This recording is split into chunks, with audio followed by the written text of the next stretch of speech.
Hello అండి అందరికీ. ఈరోజు ఆరోగ్య ప్రదాత అరసవెల్లి సూర్యనారాయణ స్వామిని దర్శించుకోవడానికి వెళ్ళాము. మేము ప్రతి సంవత్సరం కార్తీక మాసంలో అరసవెల్లి అయితే వెళ్తూ ఉంటామన్నమాట. ఈ సంవత్సరం కూడా ఈరోజు అరసవెల్లి సూర్యనారాయణ స్వామిని దర్శించుకొని వచ్చేద్దామని చెప్పేసి అయితే బయలుదేరి వెళ్ళాము.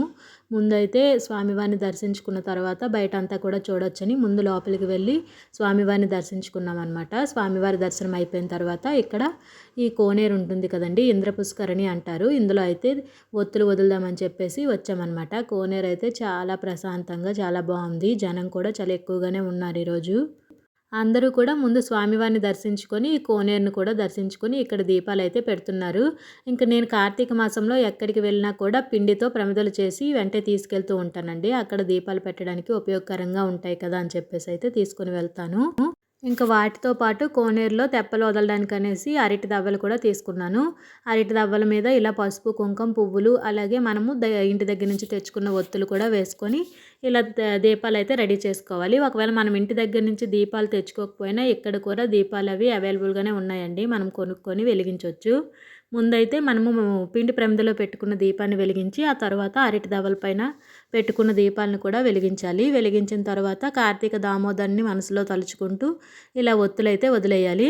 మనం ఎప్పుడు కూడా అరటి దవ్వ మీద ఒత్తులు వదిలేటప్పుడు కార్తీక దామోదరునికి ఒక ఒత్తు అయితే సెపరేట్గా వేయాలండి. అలాగే మనము ఎవరి పేరు మీద ఒత్తులు వదలాలనుకుంటున్నామో వారందరి పేర్ల మీద కూడా ఒత్తులు వేసుకొని వెలిగించుకొని వదలాలన్నమాట. కార్తీక దామోదర ఆవాహయామి అంటూ అయితే దీపాలు వదులుకోవాలి.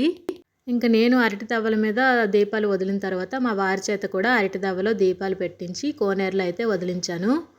ఇంక ఇద్దరము కూడా దీపాలు కోనేరులో వదిలేసిన తర్వాత ఎదురుగా ఉండే రావి చెట్టు కింద జంట నాగులు ఇవన్నీ కూడా ఉన్నాయన్నమాట. అక్కడ కూడా దీపారాధన అయితే చేసేసుకున్నాము.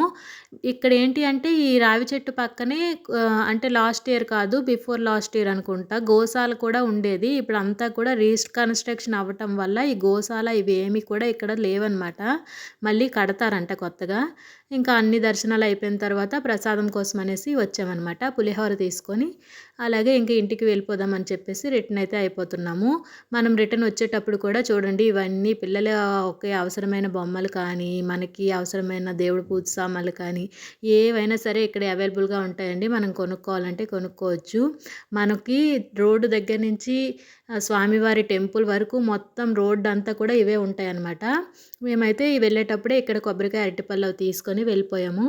ఇంకా ఇక్కడ వచ్చేసి సత్యసాయిబాబా ధ్యాన మందిరం కూడా ఉంది.